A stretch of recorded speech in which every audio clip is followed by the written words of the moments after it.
Alors bonjour tout le monde, bienvenue à Les Vrais du Tennis. On parle de tennis pour les vrais. Alors, tout a cassé, tout a craqué. Ça a fait kaboom partout sur la planète avec sa sortie en 2025. Le marché a cassé. Ils sont allés vraiment chercher un produit incroyable. Ils sont parmi les raquettes les plus vendues en 2025.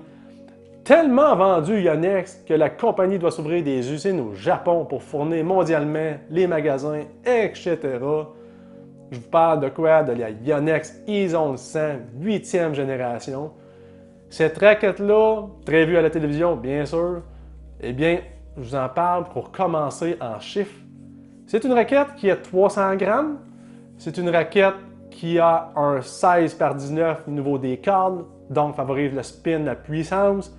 Elle a un balancement de 320, un balancement qui n'est pas trop en manche, pas trop en tête, alors très stable, très manœuvrable.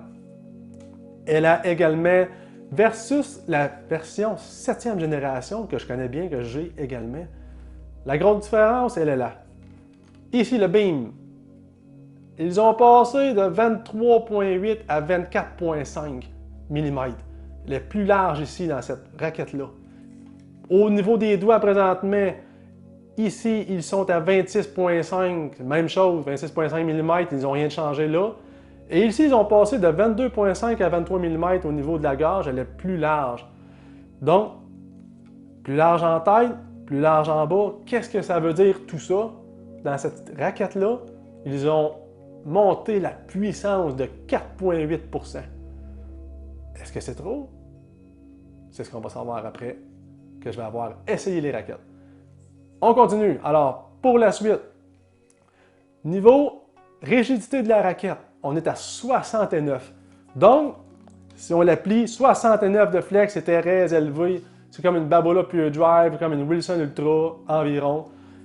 Elle est rigide, stiff, puissant, mais en même temps, les technologies font qu'elle est très manœuvrable. Ça ne paraît pas du tout qu'elle a une rigidité de 69. Alors, au niveau des technologies, bon, isométrique, inventé par Yonex.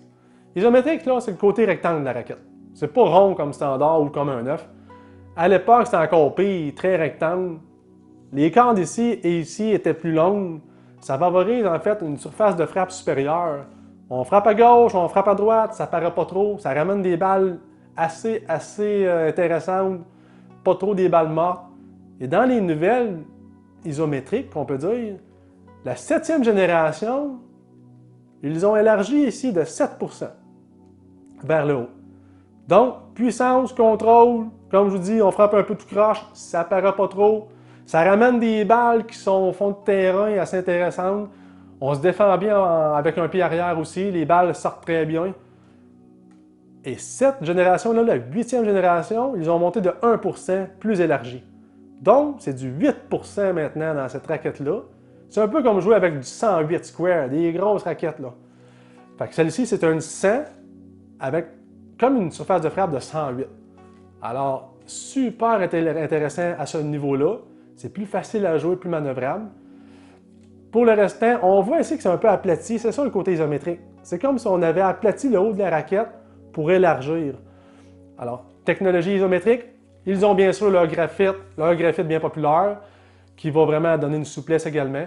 Puis cette année, la grosse différence. Puis honnêtement, c'est assez intéressant et unique. Ça s'appelle le minolon. Le minolon, ils ont rajouté ça dans la gorge ici. Le minolon, c'est quoi? Ben, c'est des fils tissés par des chenilles japonaises appelées Minumushi. Ils ont réussi à commercialiser ça pour assouplir le câble. On va voir si c'est plus souple que la 7e génération. Et ils ont également leur VDM, la mèche, qui enlève 30% des vibrations dans le manche. Ça, ils ont gardé ça également pour les technologies. Alors, Minolon, nouveauté, est-ce que ça vaut la peine de jouer avec ça versus la 7e génération? Est-ce que les changements de 4,8% plus puissants valent la peine? Et une chose que je peux vous dire aussi pendant que je pense, parce qu'il y a tellement de petits détails, c'est que les raquettes en général vont dire 320 de balancement, 7 plus, 7 moins, ils se donnent des jeux. Mais Yonex sont pareils. Si la raquette est 300 grammes, elle est 300 grammes. Si elle sort à l'usine à 304 grammes, bien, ils la rejettent. Ils ne la vendent pas. Donc, ils sont vraiment à la fine pointe de la technologie, niveau contrôle de qualité. Tout 300 grammes. Ça veut dire que les joueurs professionnels, eux, n'ont pas de raquette vraiment à leur choix. Ils achètent la même raquette que vous achetez en magasin. Ils vont la faire tuner par la suite, entre parenthèses. Ils vont la faire customiser, bien sûr, mais elle ne sort pas customisée de Yonex même. Donc, petite fin de parenthèse, le restant, 7e génération versus 8e génération, ça vaut-il la peine? Bien, je vais aller frapper des balles, puis je vous reviens à l'instant. Yeah. Ooh, let's go. Wait. Hold up, Q.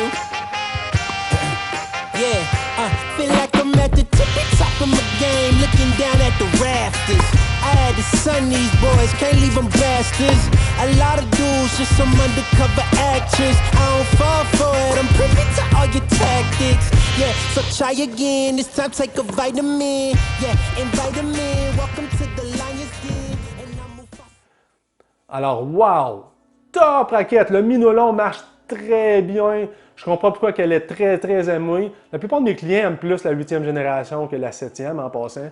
Alors, très souple, très puissant. Vous êtes dans le trouble. On recule, la balle est haute, peu importe, vous frappez un peu tout croche.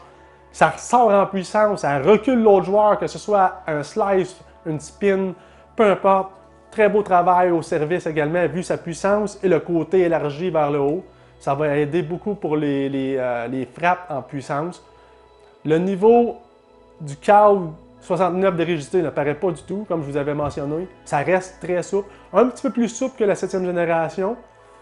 Alors, 2 points que je peux dire qui est un peu moins positif dans mon cas. Mais encore là, c'est très objectif. Vraiment très objectif. Ça dépend des joueurs. Je trouve qu'avec son 4,8% plus puissant, elle est trop puissante. On l'échappe un peu plus que la 7e génération qui était plus de contrôle. La touche au filet, on a perdu un peu de touche au filet. C'est les 2 points, les 2 seuls points que je peux dire que je me suis rendu compte. Le restant, ça va ultra bien. Je comprends pourquoi les gens aiment beaucoup la souplesse du câble et la puissance. Donc, top produit, 7e génération et 8e génération, c'est ça la différence. Alors, si vous voulez l'essayer à Drummondville, venez me voir. J'ai des démos, elle se fait dans plusieurs poids en fait, des 98, des 98 Tour. Elle se fait aussi dans le 100L, plus légère un peu comme raquette. Plusieurs versions de la raquette Yonex E-Zone. Un plus dans le marché présentement. Alors, procurez-vous ça. Présentement, c'est Wimbledon, vous allez la voir en quantité à la télévision. C'est fou comment elle est partout. Alors, qui joue avec ça? Eh bien, je vous les présente à l'instant en images et en musique. Et je vous souhaite une belle semaine. Likez ma page et partagez, ça fait plaisir. Alors, bye bye les passionnés de tennis, à bientôt.